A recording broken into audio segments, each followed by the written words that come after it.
Hello everyone, today in this video we will discuss how to fix screen rotation not working on Infinix Note 60.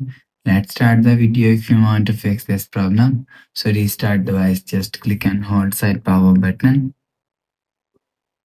and restart device from here. Click on this restart icon. After click on this restart icon, again tap on this restart icon, you will see your phone is restart. After restarting, enter your phone pin and you will check your problem is solved.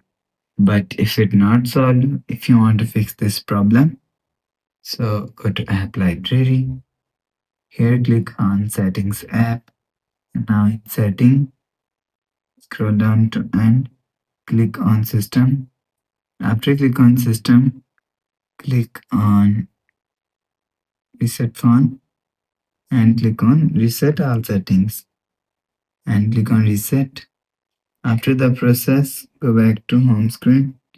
You will see your problem is solved. But if it's still not solved, so last solution is software update.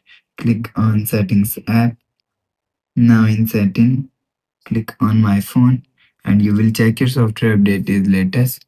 If it not latest, update your software latest. After update software latest, go back to home screen. You will see your problem is solved.